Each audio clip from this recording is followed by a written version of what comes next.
Sou casada há 10 anos, mas me apaixonei por um homem também casado. O que fazer? Filha, desapaixona, né? Por quê? Você é casada. Pelo amor de Deus, sacode essa poeira, porque é aquela velha história. Não acenda fogueiras que você não vai poder apagar. Não é assim? Eu, como padre, gente, eu sempre tenho esse princípio comigo. Como é que eu vou conseguir manter uma vida de padre? Uma castidade, né? Uma vida saudável. A partir do momento em que eu sei direitinho onde é que está a minha fraqueza. Se eu fico alimentando a minha fraqueza, é claro que eu quero ser fraco. Agora, se eu me policio, se eu me protejo, né? Para que eu tenha condições de vencer as dificuldades que são próprias da minha opção, a vida de casada é a mesma coisa. Mulher que não tem um comportamento como de mulher casada, que fica aí toda hora, né? Paquerando como se fosse uma solteirinha, vai correr o risco. Então, vale a velha história. Cuidado para não acender fogueiras que você não vai poder apagar. Ou então abrir porteiras que você não vai poder fechar. Essa história de apaixonamento é uma história complicadíssima. É casada. Com um homem casado, não tem como dar certo, gente. Vão ser 2 lares que vão ser destruídos, que vão ser prejudicados. Então, o sacrifício de agora impede o sofrimento de amanhã. E, gente, uma traição dentro do casamento, ela é tão séria, que primeiro, a pessoa está traindo a si mesma. Né? Toda vez que a gente é infiel, a gente está sendo infiel com a gente também. Aí você está sendo infiel com sua esposa, com seu esposo, você está sendo infiel com os filhos. Aliás, essa é uma dor que a gente não está acostumado a ouvir muito. Uma coisa é você ouvir a mulher contando o sofrimento que ela tem de ter sido traído pelo marido. Agora vai escutar o que é duro, como é difícil para um filho saber que a mãe trai o marido, trai o pai dele. É muito doído, minha gente. Um filho saber que o pai está traindo a mãe, é doído. Eu acompanho algumas histórias, né, de amigos que eu vejo de perto, né, como os filhos sofrem com a infidelidade dos pais. É muito doído. E o problema, sabe o que é? É a escola que você está fazendo. Que a partir do momento que você é infiel no seu casamento, os seus filhos todos sabem, você não se esqueça que você está perdendo a sua autoridade sobre muitos aspectos da vida, sobre os seus filhos. Porque autoridade não é mandar. Não é o fato de ser pai que lhe confere autoridade. Não. Você é pai, você tem autoridade. Mas essa autoridade tem que ser conquistada todos os dias com seu testemunho. É igual a pessoa que tem um monte de vício que vai dizer para o filho não ter. Com que autoridade? Só a autoridade da fala, da palavra? Essa não basta. Esta não convence ninguém. Por isso que nós somos. Se você tem uma vida de solteiro, você tem que ter uma vida condizente com a vida de solteiro. Uma vida de casado requer uma outra postura. Não adianta querer viver do mesmo jeito. Precisa tomar os cuidados para de repente você não criar infernos dentro da sua vida, dentro do seu casamento. Complicado. Deixa as fidelidades. Vamos viver uma vida fiel, porque é mais segurança nos dias de hoje. Olha, gente, eu sempre digo, cada vez mais está complicado e difícil de ter filhos no mundo de hoje. Porque os contratestemunhos são muitos. Então, por isso que nós precisamos primar ainda mais pelo nosso comportamento como pai, como filho, como mãe. Como esposo, como esposa. Por quê? Quanto maior é a dificuldade, maior é a necessidade que nós temos de sermos corretos na nossa postura, na nossa conduta. E mesmo porque esse é o testemunho que vai valer e que vai ficar no coração dos filhos o resto da vida. Amar é possível, ser amado também é possível. Mas esse amor ele só se torna uma realidade na nossa vida à medida em que nós nos abrimos a ele. Em que você se oferece diariamente uma oportunidade de amar e ser amado. O que é a autoestima? É o primeiro amor que nós experimentamos, não é? O primeiro amor que eu experimento não é pelo outro, é por mim. Tanto é que isso também faz parte da maturidade. Quando você é capaz de ir abrindo mão daquele excesso de amor por você, que é próprio da criança, porque a criança não é capaz de se dividir, ela não tem maturidade emocional, afetiva, cognitiva para poder dar-se a alguém. Então ela é imatura, e é direito dela ser imatura, porque ela está naquela fase. Mas à medida em que ela vai crescendo, ela vai percebendo que ela pode oferecer-se aos outros, que ela não precisa somente receber. Então a autoestima é o equilíbrio daquilo que você se oferece e daquilo que você oferece ao outro. Não existe amor ensimesmado. A autoestima nunca é um amor solitário. O amor que eu tenho por mim é sempre na partilha com o outro, mas eu tenho que ter amor por mim. Porque senão eu fico me doando sem me oferecer. E aí, naturalmente, eu vou criando uma derrocada para mim. É por isso que a maturidade, ela vai me levando a compreender que no exercício do auto-amor, eu aprendo a amar o outro. E também no exercício do amor ao outro, eu acabo voltando ao amor que eu preciso ter por mim. Então, Emanuele, essa cura não é só você que precisa. Não pense que é só você que sofre desse desânimo. Não. Muitos de nós sofremos desse desânimo. Ou muitos de nós experimentamos esse fracasso de não sermos suficientemente amados por nós. Sim, eu preciso amar suficientemente o ser que sou. Amar-me significa reconciliar-me com os meus limites, conhecer todas as minhas, ou tudo que eu puder das minhas fragilidades, que às vezes eu não sou capaz de conhecer tudo, mas o máximo que eu puder conhecer dessas fragilidades, para eu poder arregimentá-las, para que elas joguem a meu favor. Sim, porque até a minha fragilidade, se ela estiver sob o meu domínio, ela me favorece. Eu sou possibilitado quando vivo as restrições de maneira sincera, de maneira honesta, de maneira justa. Então, a experiência de amar-se é o seu primeiro dever de casa. E aí, naturalmente, você vai jogando fora esse pessimismo, que pode ter sim, uma consequência da infelicidade dos seus pais. Nós absorvemos tanto dos outros, né? Eu absorvo o tempo todo das pessoas que passam por mim. Volto a dizer, o que é alcalino e o que é ácido, o tempo todo me é oferecido. Agora o problema é quando eu me ofereço o sentimento ácido. Quando eu me ofereço o pessimismo que me priva de crescer. Então todos os dias, não tem descanso isso, é diário, sem visão romântica, por favor. Deus não vem fazer por nós, o outro não fará por nós, sou eu, é você.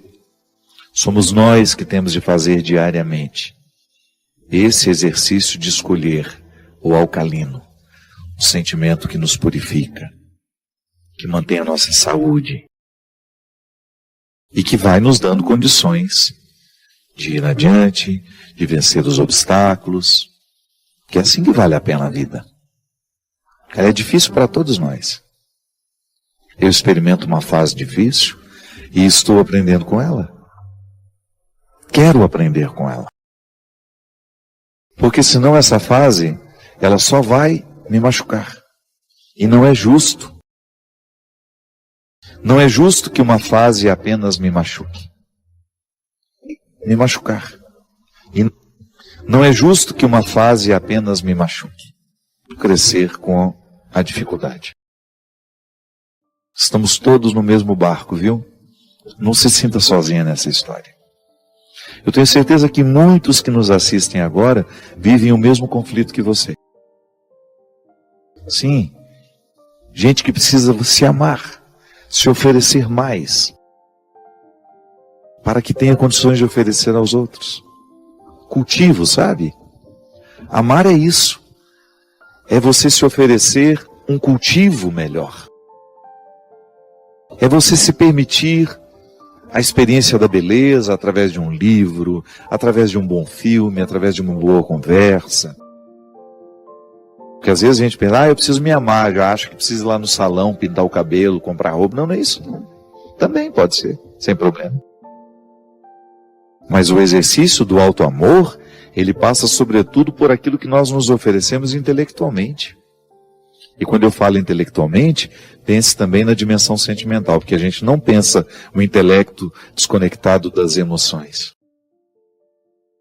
Quando eu penso o meu alto amor, eu penso no bom livro que eu estou lendo, nas boas influências que eu estou pretendendo, permitindo, no quadro que eu contemplo, na música boa que eu escuto. Isso tudo é alto amor. Ou no descanso que eu programo, ou no encontro que eu marco para estar com as pessoas que eu amo, que me fazem bem. Isso é alto amor. E lá você se doa. Lá você vive a outra dimensão. Por isso que eu digo, não existe amor próprio em si mesmado. Não, ele sempre me coloca naturalmente à disposição do outro. É cíclico. Eu me dou, eu me ofereço e naturalmente ofereço ao outro, do outro recebo, volto para mim e assim vamos. Reciclando os amores, reciclando as experiências que nos amadurecem. É isso, minha gente. A maturidade é um processo de todo dia, de toda hora. E que Deus nos abençoe nesse projeto. Porque afinal de contas, o que Jesus fez o tempo todo por onde ele passou, foi amadurecer os corações que ficaram diante dele. Que com a gente seja da mesma forma. Amar é possível, ser amado também é possível. Mas esse amor ele só se torna uma realidade na nossa vida à medida em que nós nos abrimos a ele. Em que você se oferece diariamente uma oportunidade de amar e ser amado.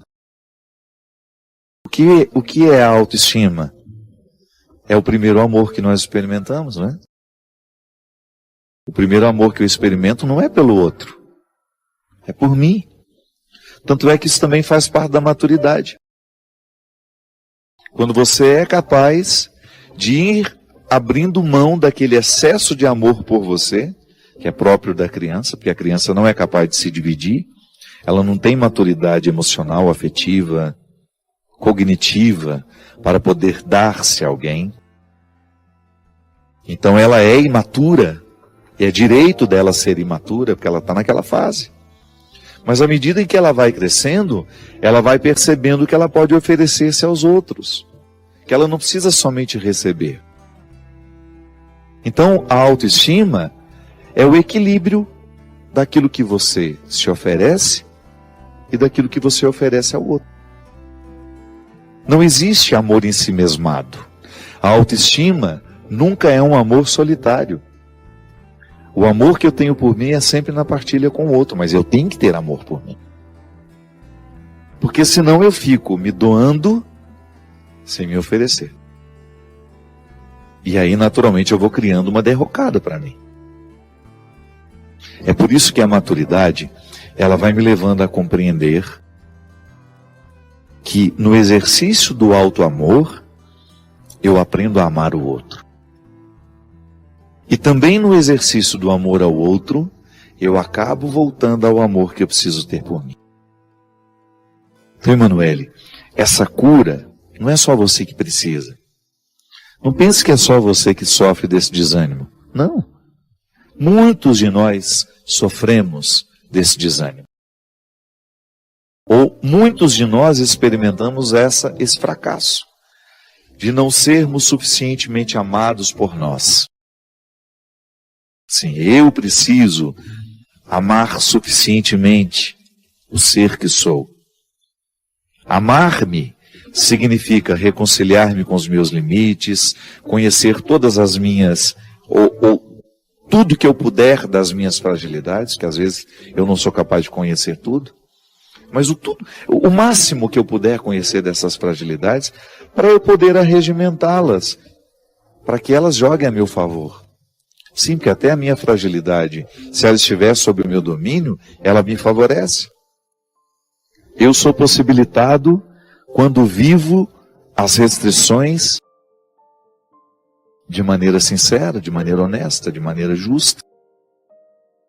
Então, a experiência de amar-se é o seu primeiro dever de casa. E aí, naturalmente, você vai jogando fora esse pessimismo, que pode ter sim, uma consequência da infelicidade dos seus pais. Nós absorvemos tanto dos outros, né? Eu absorvo o tempo todo das pessoas que passam por mim. Volto a dizer, o que é alcalino e o que é ácido, o tempo todo me é oferecido. Agora o problema é quando eu me ofereço o sentimento ácido. Quando eu me ofereço o pessimismo que me priva de crescer. Então todos os dias, não tem descanso isso, é diário, sem visão romântica, por favor. Deus não vem fazer por nós, o outro não fará por nós, sou eu, é você. Somos nós que temos de fazer diariamente esse exercício de escolher o alcalino, o sentimento que nos purifica, que mantém a nossa saúde e que vai nos dando condições de ir adiante, de vencer os obstáculos, que é assim que vale a pena a vida. Ela é difícil para todos nós. Eu experimento uma fase difícil e estou aprendendo com ela. Quero aprender com ela. Porque senão essa fase, ela só vai me machucar. E não é justo. Não é justo que uma fase apenas me machuque. Me machucar. E não é justo que uma fase apenas me machuque. Crescer com a dificuldade. Estamos todos no mesmo barco, viu? Não se sinta sozinha nessa história. Eu tenho certeza que muitos que nos assistem agora vivem o mesmo conflito que você. Sim, gente que precisa se amar, se oferecer mais, para que tenha condições de oferecer aos outros. Cultivo, sabe? Amar é isso. É você se oferecer um cultivo melhor. É você se permitir a experiência da beleza através de um livro, através de um bom filme, através de uma boa conversa. Porque às vezes a gente pensa, eu preciso me amar, já acho que preciso ir lá no salão, pintar o cabelo, comprar roupa. Não, não é isso. Não. Também pode ser, sem problema. Mas o exercício do auto-amor, ele passa sobretudo por aquilo que nós nos oferecemos intelectualmente. E quando eu falo intelectualmente, pense também na dimensão sentimental, porque a gente não pensa o intelecto desconectado das emoções. Quando eu penso o meu auto-amor, eu penso no bom livro que eu estou lendo, nas boas influências que eu estou pretendendo, permitindo, no quadro que eu contemplo, na música boa que eu escuto. Isso tudo é auto-amor. Ou no descanso que eu programo, ou no encontro que eu marco para estar com as pessoas que eu amo, que me fazem bem. Isso é auto-amor. E lá você se doa. Lá você vive a outra dimensão. Por isso que eu digo, não existe amor próprio em si mesmado. Não, ele sempre me coloca naturalmente à disposição do outro. É cíclico. Eu me dou, eu me ofereço e naturalmente ofereço ao outro, do outro recebo, volto para mim e assim vamos. Reciclando os amores, reciclando as experiências que nos amadurecem. É isso, minha gente. A maturidade é um processo de todo dia, de toda hora. E que Deus nos abençoe nesse projeto. Porque afinal de contas, o que Jesus fez o tempo todo por onde ele passou, foi amadurecer os corações que ficaram diante dele. Que com a gente seja da mesma forma.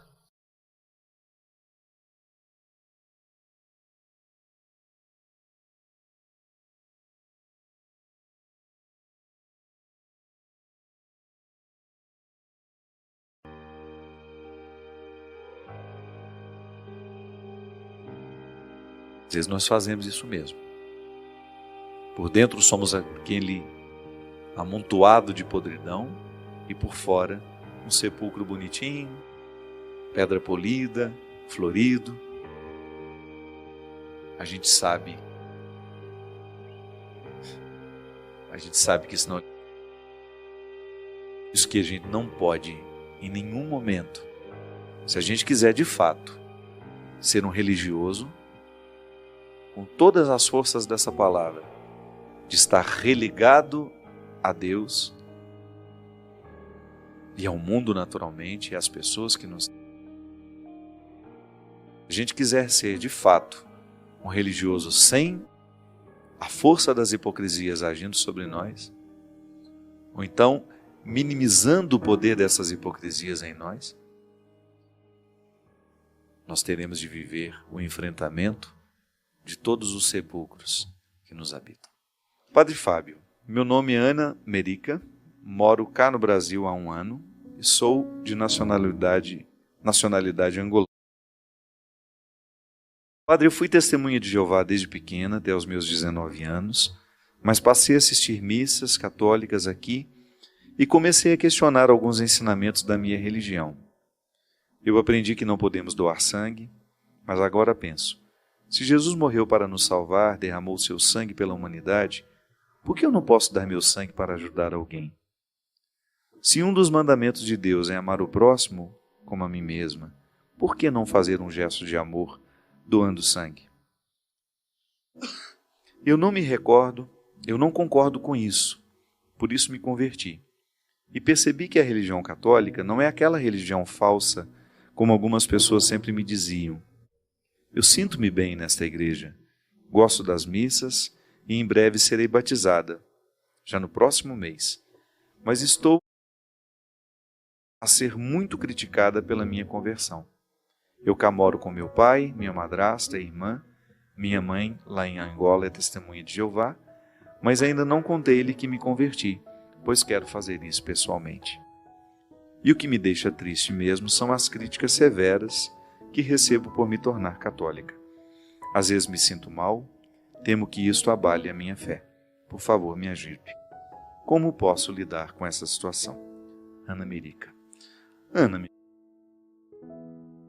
sempre que nós tomamos uma decisão que vai, de alguma forma, contra aquelas pessoas que estão ao nosso redor, é natural que a gente tenha que administrar os levantes que serão contrários a nós. O processo humano é assim mesmo.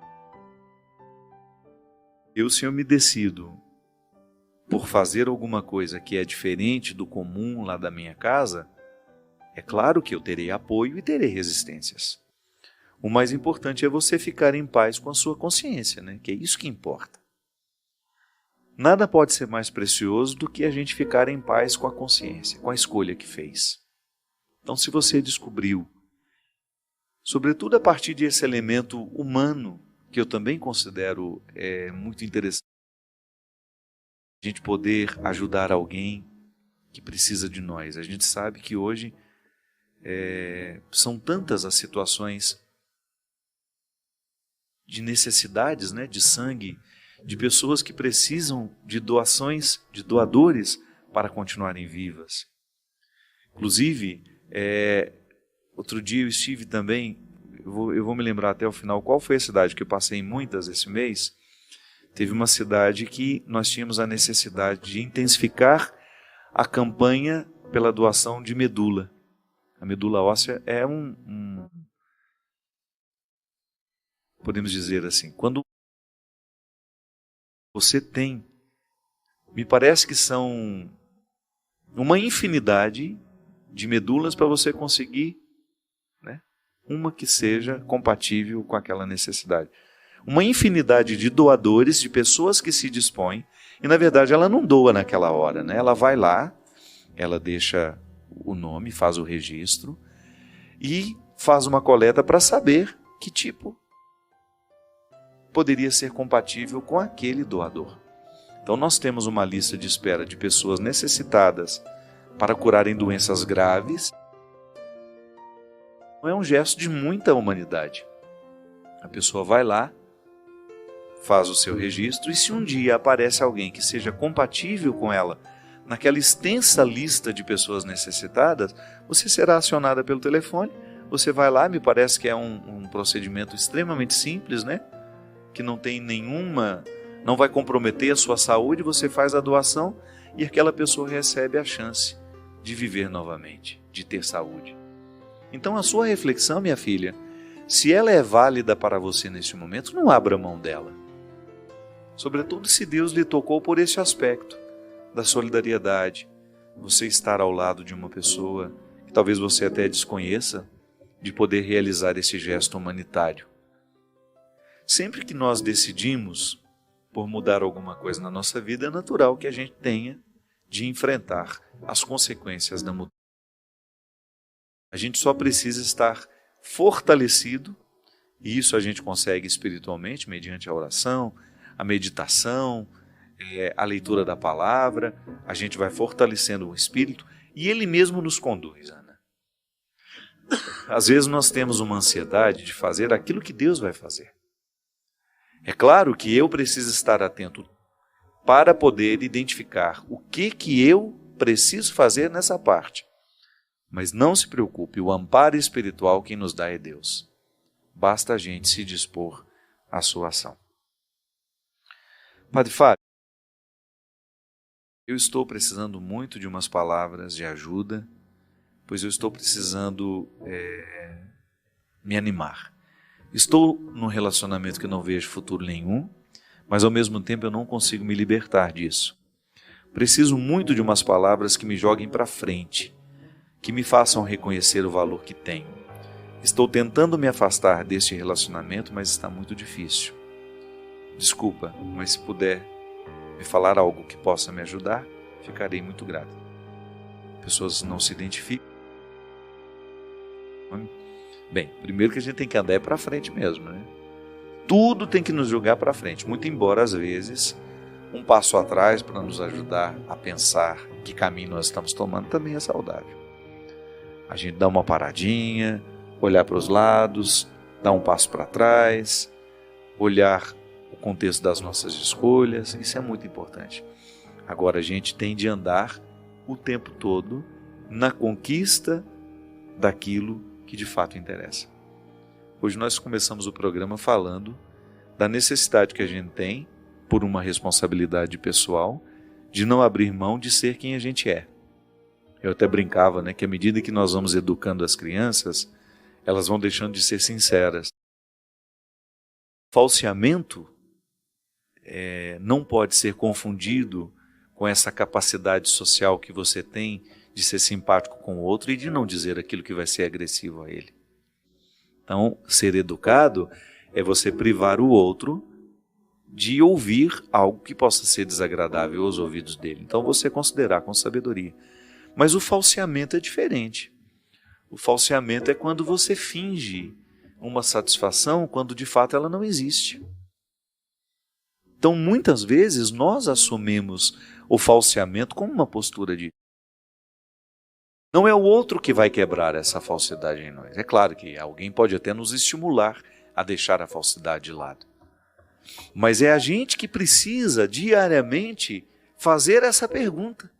Se nós estamos sendo suficientemente verdadeiros com o nosso processo, para que esse processo nos provoque satisfação, realização, que essa vida é uma só. Se eu perco tempo com essa falsidade, com esses falseamentos, eu fico privado de elevar à categoria máxima aquilo que eu sou.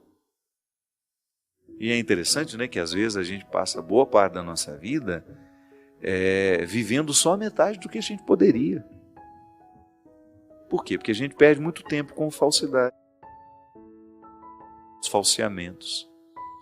A gente não faz os enfrentamentos, aí a gente fica ali naquela condição de hipócrita.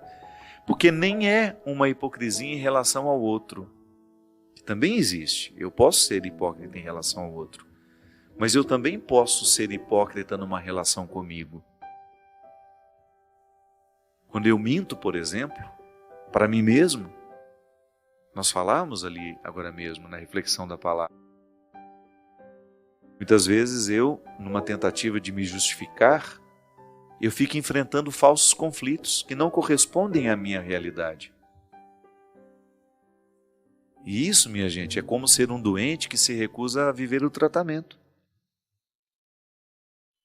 Se você identifica que você está dentro de um relacionamento que não te leva para frente, que só te emperra, você precisa ser honesta com você. Não dá para levar adiante esse relacionamento. O mínimo que você precisa fazer é colocar as cartas na mesa e discutir abertamente quais são as reais intenções dessa pessoa. Você não é um objeto para ser manuseado, para ser colocado numa condição absolutamente desfavorável aos seus anseios como pessoa. É preciso ter muita coragem para viver esse enfrentamento. Mas a partir do momento que você dá este passo no enfrentamento, você vai alcançar alguns territórios que são seus e que até então estavam alienados nas mãos de outros. Isso vai lhe dando ainda mais coragem de buscar mais conquistas. A gente não termina. Essa conquista não termina nunca. A liberdade interior é um processo que nunca vai ter fim. Então, se você sente que você está vivendo um relacionamento que não lhe favorece florescer como pessoa, não pode pensar duas vezes. Você tem que problematizar a questão. Eu gosto sempre de dizer isso. Nós precisamos levar a sério os nossos conflitos. Às vezes nós não damos ouvido ao que nos incomoda. E por que não damos ouvido ao que nos incomoda? A gente perde a habilidade de saber o que de fato precisa ser modificado.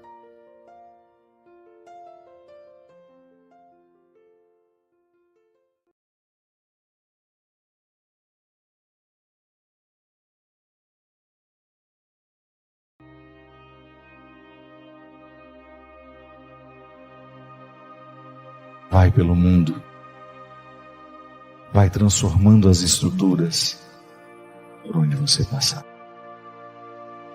Nós somos todos necessitados dos rituais que nos purgam, não é verdade? Todos nós.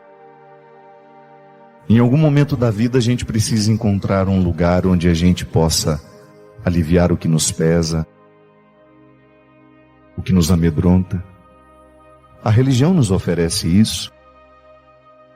A religião nos oferece muitas e muitas oportunidades de fazer com que a gente possa purificar o que está nos pesando, o que está nos amargurando. A gente reza, a gente encontra outras pessoas, a gente canta, a gente louva.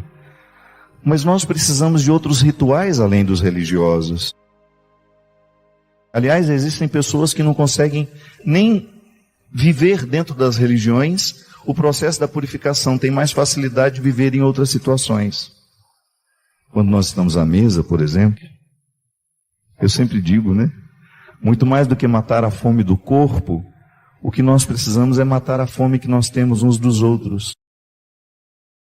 É a oportunidade que a gente tem de sentir com o outro, de viver com o outro, de aliviar a nossa angústia, a nossa dor, porque aquele que está diante de nós nos proporciona isso. As religiões deveriam nos ensinar a consciência do momento presente. As religiões orientais são muito atentas a isso. Lamentavelmente, o nosso cristianismo ocidental, ele é muito disperso. Nós não temos muito o hábito do silêncio nas nossas missas. A gente sempre preenche com alguma coisa, A gente não suporta o silêncio. A gente sai, se de repente se estabelece um silêncio entre nós, dá um desconforto, e a gente tem que preencher com alguma coisa, ainda que seja fútil. Quando na verdade, o silêncio também é um estado de presença e também é uma comunicação. Estar atento àquilo que você está vivendo. Você sabe que um dos maiores prejuízos que nós temos como humanidade, isso foi sendo construído aos poucos, não somos por acaso, não ficamos assim da noite para o dia. Depois das muitas revoluções industriais, e aquela principal que aconteceu na Inglaterra, quando nós modificamos a nossa maneira de produzir o que nós consumimos, quando a produção deixou de ser artesanal e passou a ser em série, nós fomos crescendo cada vez mais e multiplicando gerações de pessoas ansiosas. A gente não tem mais paciência de esperar nada. A produção em série acelerou todo mundo. Os nossos resultados são muito rápidos, tudo muito rápido. E a ansiedade é justamente esse sentimento que me priva de estar aqui onde eu estou. Ou eu estou muito no passado, lamentando ou sofrendo pelo que acabou, ou eu estou no futuro, tentando ter um controle da vida que eu nem sei se vou viver. Quando, na verdade, o momento presente é a única realidade que de fato temos. Mas é isso. A gente ter a oportunidade de saber. Olho para o passado, olho para o futuro e preciso ter esse entendimento. Onde é que eu quero estar? E outra, e ter coragem também de viver esse tribunal diário. Às vezes a gente fica pensando que o tribunal definitivo após a nossa morte. Não. É interessante vivê-lo todos os dias. Todos os dias a gente precisa erguer esse tribunal, e nele nós somos réus, juízes, promotores, advogado de defesa, todos os papéis a gente vive. Em última instância, quem nos dá a condenação não é o outro, somos nós. Eu acho que essa é a pergunta que Deus vai nos fazer. Valeu a pena ser quem você é? Valeu a pena ser quem você foi? Se alguém pudesse pegar você pela mão, olha, eu vou te dar direito de ir a um lugar e encontrar alguém que você tenha a oportunidade de ser quem você é. Às vezes nós damos sorte de ter isso dentro de casa. Às vezes o vínculo do sangue evoluiu para uma grande e fecunda amizade e a gente consegue ter uns com os outros dentro de casa. Um lugar onde a gente pode ser quem a gente é, mas nem sempre. O vínculo sanguíneo não é garantia de intimidade, infelizmente. Mas aí Deus vai nos dando a oportunidade de sermos uns dos outros através do vínculo da amizade, que na minha modesta opinião, é o vínculo mais aprimorado do amor. Eu acho que a amizade é o último estágio de todo grande amor. Observe, você que é pai, como é bom no momento certo você fazer a distinção. Pronto. A partir deste momento, meu filho, você navega sozinho. E eu tenho o direito de ser só seu amigo. É um crime você querer ser amiguinho do seu filho no momento que ele precisa do pai. É um crime. Aliás, é um crime que nós estamos cometendo muito nos dias de hoje, porque a gente quer ser amiguinho dos nossos filhos. Não. Filho, filha, até uma determinada idade, até a autonomia e o juízo estarem estabelecidos, você precisa ser aquela voz que vai dizer o que é certo e o que é errado, senão se perde tudo pelo caminho. Mas depois não. Depois de um tempo você descobre que agora já não existe mais a obrigação da paternidade, da maternidade, e que você tem o direito de gozar de uma grande amizade com seus filhos. E também é lindo quando você percebe que seu filho procura você não porque você é mãe dele, ele procura porque você é amiga dele. É aí que você sabe que venceu na vida. Quando você cumpriu as fases da paternidade e da maternidade, e você descobre que depois de todas as obrigações cumpridas, vocês são amigas que têm prazer de estarem juntas. Não é bom? Ou então no casamento, depois que passa a fase dos calores, que tudo passa. No início não. É um fogo danado. E faz bem, o fogo precisa existir enquanto der tempo, viu? Faça de tudo para o fogo ficar um bom tempo na sua vida. Mas depois, você vai olhar aquele homem deitado com aquele pijama de flanela horroroso do seu lado. Que ninguém fica bonito de pijama de flanela. Tem que amar demais para achar bonito. Não é verdade? Você olha para aquele traste, aquilo ronca igual um porco. E você... Meu Deus do céu, não era assim quando eu conheci. Mas você sabe que do seu lado está um grande amigo, que você não troca por nada nessa vida. Que quando a gente descobre um amigo, a Sagrada Escritura já nos diz, você não descobriu uma pessoa, você descobriu um tesouro. E hoje, se eu pudesse ser tomado pela mão, sabe quem eu queria encontrar? O meu pai. O meu pai morreu, eu ainda era menino. Eu tinha 16 anos quando ele foi embora. Meu pai morreu jovem. E ele queria tanto que eu desse certo na vida. Ele se esforçou tanto para que eu desse alguém na vida. Para que eu fosse um homem de valores.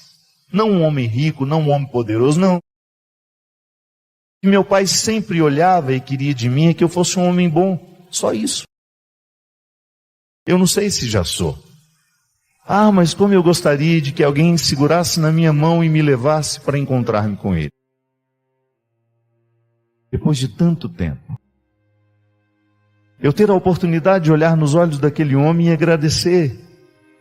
Ô Pai, obrigado, porque no meu coração o Senhor é uma lembrança bonita. O Senhor passou pela minha vida e só deixou saudades boas. Você me levaria para ver meu pai? Levaria? Eu também levaria você para ver quem você quisesse nessa noite de hoje, para ajudar a ressignificar a vida, para ajudar a sangrar o que lhe pesa, para ajudar a chorar. Precisa ser chorado. Sobretudo por causa dessa frase: eu vivo para consertar. E não reclamo não,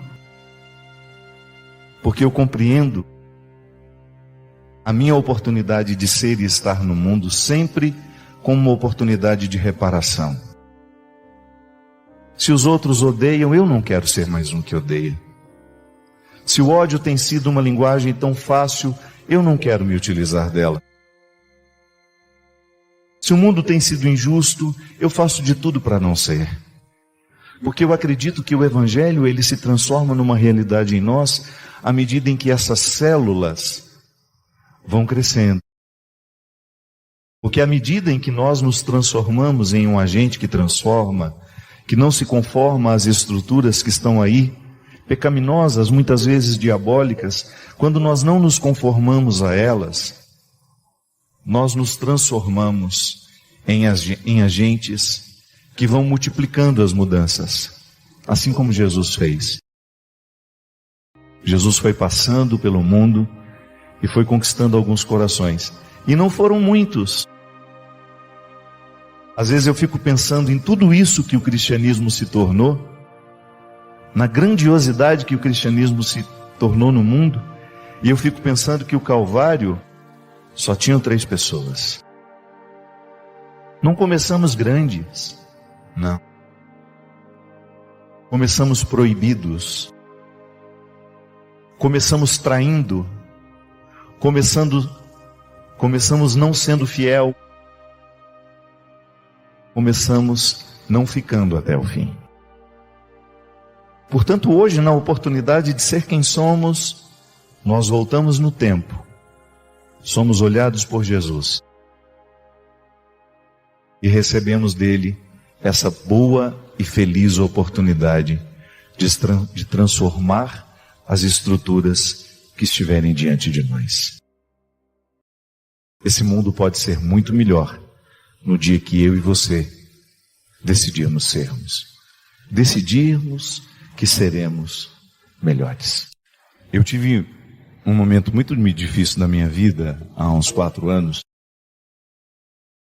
Foi quando eu fiquei praticamente sem sair da cama 1 semana, com um desejo enorme de ir embora dessa vida, sem nenhuma vontade de ficar, sem nenhum motivo para continuar.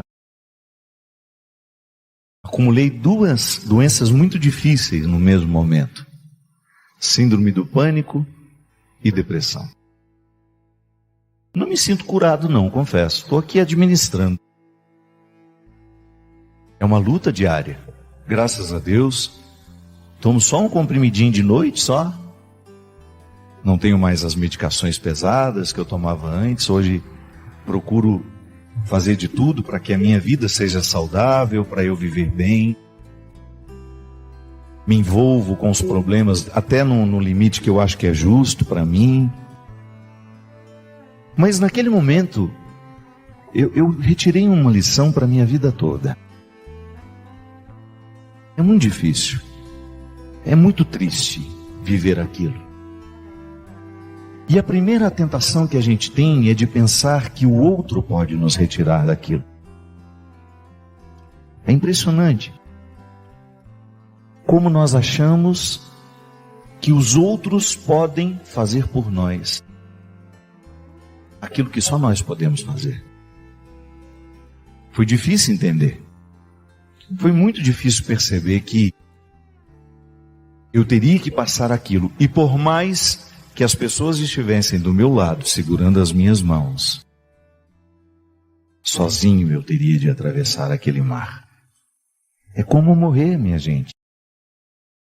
Por mais que alguém esteja segurando a nossa mão, vamos morrer sozinhos. A morte é extremamente solitária. Da mesma forma como nascer também é solitário. Alguém ajuda a parteira ou o médico, mas nascer pelo processo natural é extremamente doloroso para a mãe e para o filho. A gente é literalmente expulso de dentro de um lugar extremamente agradável, que não nos falta nada. De vez em quando o desespero vem, é saudade do útero. Alguns processos são extremamente solitários. E não é que o outro não possa ou não queira. É limite. É um limite que se estabelece. Este caminho é meu. E por mais que alguém esteja segurando aqui do lado, quem fará são os meus passos. O Senhor esteja convosco. Por intercessão da bem-aventurada Virgem Maria, desça sobre nós, sobre os nossos corações, sobre as nossas famílias, a bênção do Deus Todo-Poderoso, Pai, Filho e Espírito Santo.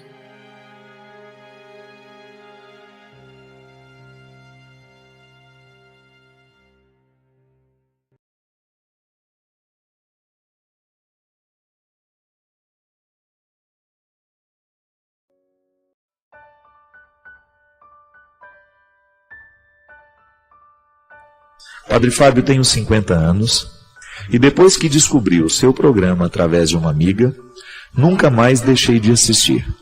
Tem sido uma bênção na minha vida e da minha família. Tenho uma dúvida sobre uma música que o senhor canta, quando o senhor diz: se os bons combates, eu não combater. Eu pensei, por que combater os bons combates e não os maus? Veja bem, Maria Inês, combater os bons combates ou combater os maus pode ter o mesmo significado desde que você interprete bem a frase, né?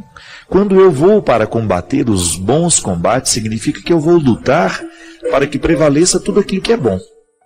Eu não quero que haja a prevalência do mal. Então eu vou cortar o mal pela raiz como? Na ação do bem. Então veja aqui. É uma ação de complemento. Toda vez que eu combato o bem, com o bem, né? Não é combater para não acontecer. É combater para que haja, para que aconteça. Eu vou lutar para que o bem aconteça. No avesso desta ação, que gera a bondade, que incentiva o crescimento da bondade, nós já temos naturalmente a neutralização das forças do mal. Vou lhe dar um exemplo. Eu trabalho com um grupo de 22 pessoas. O tempo todo eu viajo com 22 pessoas. Nossa equipe de trabalho é muito grande. E uma coisa que eu sempre digo para eles, aliás, a gente vive assim uma alegria tão grande de ser quem a gente é, de fazer o que a gente faz, de realizar a missão que a gente realiza, porque é uma satisfação o tempo todo no grupo. Nós temos uma prevalência de uma harmonia muito grande. O Christian sabe disso, já viajou com músico e sabe como é complicado ter essa harmonia, porque geralmente o artista e os músicos são artistas, são egos muito inflados, né? Às vezes é muito difícil de conviver. E nós temos, gente, uma alegria muito grande de... Eu posso dizer, testemunhar isso para vocês, que eu sou muito feliz com o grupo que eu tenho o tempo todo do meu lado, por uma razão muito simples. Nós temos muita harmonia. São poucos os momentos em que a gente tem o registro de um estresse, de uma situação complicada. Não. Todo mundo muito feliz, muito participativo. E eu sempre digo isso lá, olha minha gente, a nossa luta é constante. Por quê? Porque a partir do momento que nós, até ontem nos ensaios lá do DVD, eu estava no Rio de Janeiro, o Maurício, que é o nosso maestro, ele disse assim, padre, eu convivo mais aqui com o pessoal da banda que com a minha família. E é verdade, a gente passa mais tempo entre nós do que nas nossas famílias. E eu fico impressionado de ver o tanto que dá certo, teria tudo para dar errado. A gente fica vendo, você sabe o tanto que a convivência no dia a dia, isso vai criando arestas, né? E aí eu falo, minha gente, a nossa harmonia não será quebrada se todos os dias nós renovarmos o nosso compromisso com a bondade. Se todos os dias a gente renovar o nosso compromisso, olha, nós não queremos que cresça entre nós o que é ruim. Então, se houve uma fofoca, um comentário maldoso de alguém falando mal do outro, a gente não permite, é preciso que aquilo seja cortado na raiz. Isso é combater o bom combate. Isto é, você estabelece uma cruzada, né, uma luta para que prevaleça o que é o bom da vida. E quando você faz o trabalho, quando você exerce esse artesanato do bem, né, porque o bem é um artesanato. Se você vai lá e faz com que o bem prevaleça, automaticamente você está impedindo a prevalência do mal. Essa é a luta de todos os dias, e não é só um privilégio e nem uma tarefa que eu tenho que viver. Todo mundo tem. Descubra aí onde é que está o seu grupo, quais são as dificuldades que você tem como grupo, e você vai saber muito bem onde é que você tem que trabalhar esse bom combate. Isso é uma questão de sobrevivência para nós, minha gente. Você já imaginou? Você trabalha num ambiente onde você tem lá 5, 6 pessoas. Se o mal começa a prevalecer, a vida fica insuportável. A gente fica vendo, né, a narração de tantas histórias violentas. Liga a televisão e você vai ver. É o relato todos os dias de crimes hediondos acontecendo entre nós, de uma onda de violência crescendo. Por quê? É a prevalência do mal? O mal de alguma maneira está muito grande entre nós. Por quê? Porque ele encontra adeptos. Ele encontra pessoas que, ao não combaterem para que o bem prevaleça, acaba dando um espaço para o mal. Porque é um problema muito sério, porque às vezes a gente acha que a maldade está somente em quem faz. Não, a maldade está também em quem é omisso com o bem. Se eu posso fazer o bem e não o faço, se eu me acomodo, então de alguma maneira eu estou permitindo que o mal prevaleça. Isso é complicado, sabe por quê? Porque às vezes nós corremos o risco de ficar com uma consciência adormecida, né? Você acha que, eu não faço mal a ninguém, mas também não promove o bem. Veja bem, é uma situação extremamente perigosa. É por isso que, volta ao início do programa, quando a gente faz esse pacto com Jesus, nós estamos fazendo um pacto com a sociedade também, um desdobramento. Porque a partir do momento que eu tenho em Jesus um referencial para eu ser melhor, a sociedade onde eu vivo vai ser beneficiada com o meu jeito de ser. Se eu não sou um homem fofoqueiro, se eu não sou um homem que faço contenda, se eu sou um homem que não quero prejudicar ninguém, se eu procuro ser correto nas minhas coisas, se eu procuro ser correto com as pessoas com quem eu vivo, eu estou beneficiando o mundo com a minha bondade e naturalmente estou impedindo que o mal cresça dentro de mim. Agora, digamos que você não faz o mal, mas também não faz o bem. Você é um território neutro. E o território neutro é sempre perigoso. Eu sempre pensei assim, porque eu gosto muito de ler, né? Para mim, a leitura é um meio muito eficaz para a transformação do meu jeito de ser. Eu supero os meus paradigmas, né? O meu jeito de pensar é lendo. O que eu fico intrigado com a leitura? Por quê? Quando eu ocupo a minha cabeça com uma boa leitura, então tudo bem, estou aqui, eu sei que esse livro é bom, e eu tenho certeza que esse livro vai interferir em mim. O que eu faço? Eu ocupo a minha mente com aquela leitura boa. Automaticamente eu estou neutralizando, eu estou impedindo que as coisas ruins no mundo aconteçam e tenham espaço para crescer dentro de mim. É isso? Combater o bom combate. Com bons hábitos. Eu vou lá então começar a ter um estilo de vida um pouco melhor. Por quê? Porque eu mereço. No primeiro momento eu penso que eu mereço essa boa leitura. E consequentemente, porque faço uma boa leitura e tenho a minha vida transformada, eu começo então a transformar também os que estão ao meu lado. Combate o bom combate, luta pelo bem, impede o mal e ainda transforma o espaço que a gente vive. O mistério da encarnação, com o Calvário, tem ali o seu ápice, né? O momento em que o mistério da encarnação nos conecta então essa nova oportunidade de vida nova que é a ressurreição. Então o Calvário é o ponto alto desta encarnação. Deus assumiu a nossa condição e levou às últimas consequências, que é justamente não fugindo da morte, levou até as últimas consequências a riqueza da condição humana, que é justamente ser capaz de sofrer, de lutar, para que depois a vitória aconteça. Quem aqui não tem um Calvário para subir também? Quem aqui, de vez em quando, não se sente miserável, com uma dor que nos tira o sono, com uma preocupação, com uma luta? É a vida. E não é diferente em mim, não é diferente no Christian, não é diferente em você. Basta que a gente tenha a oportunidade de partilhar. E a gente vai descobrir que nós somos muito parecidos naquilo que a gente sente, nos medos que a gente tem, nas alegrias que a gente deseja, no quanto a gente sofre quando nós somos injuriados, quando somos caluniados, quando somos enganados, quando somos traídos. E quando precisamos viver na nossa carne a tristeza da condenação. É o que Jesus sofreu.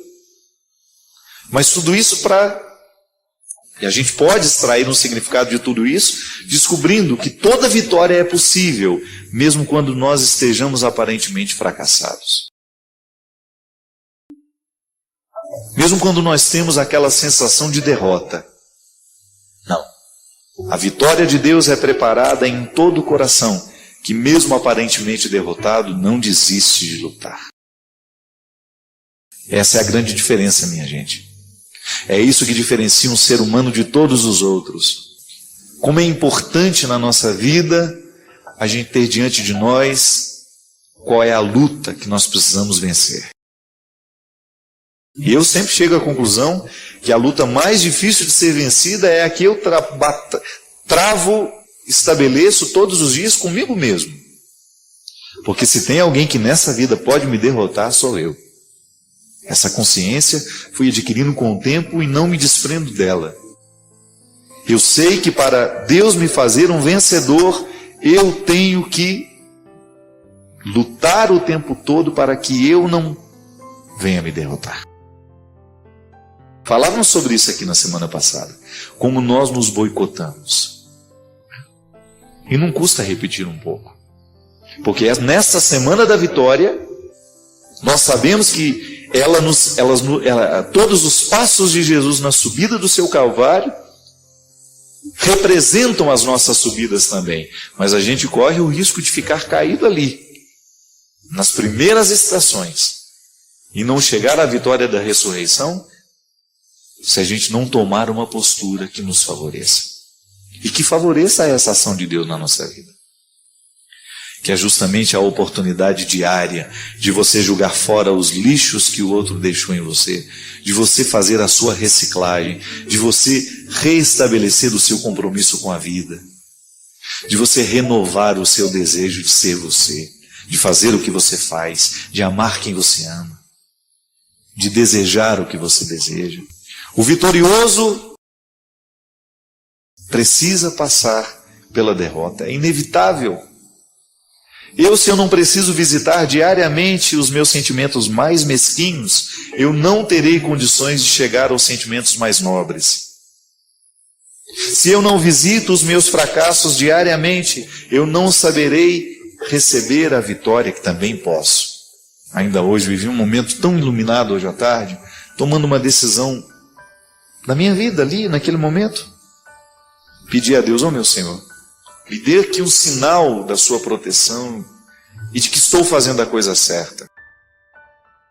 Quando olho para o céu, minha gente, um arco-íris lindo, mais lindo, que durou 2 minutos.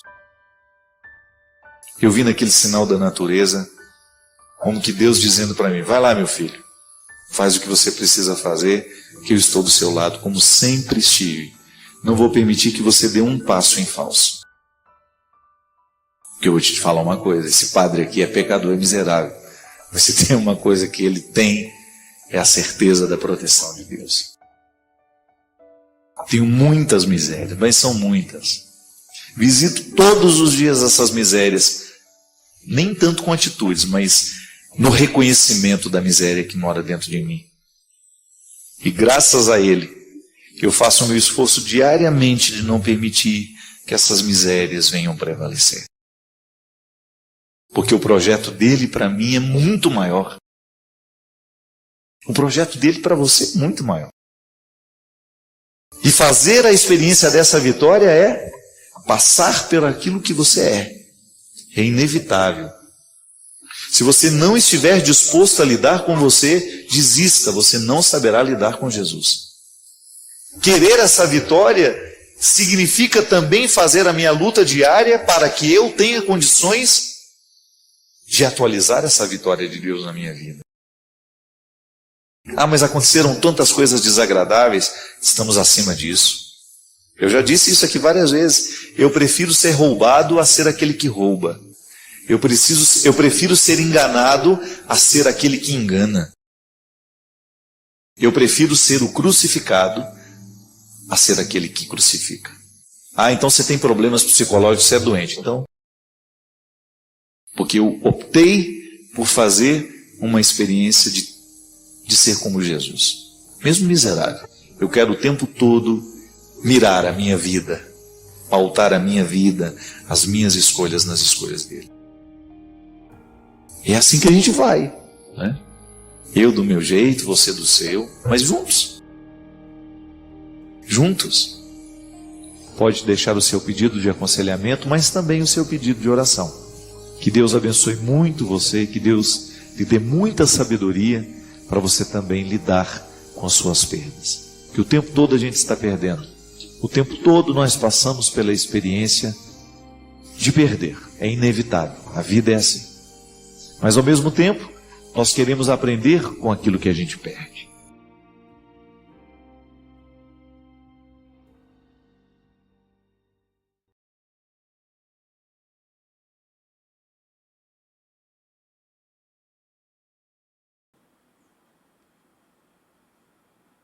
Você ficou até o fim. E sabe o que isso faz? Isso nos conecta. Então, deixa nos comentários a sua cidade, seu país. Veja os links na descrição. Compartilhe com quem também sabe o valor de uma escuta completa. Valeu, um grande abraço a todos e até o próximo vídeo. Tchau, tchau!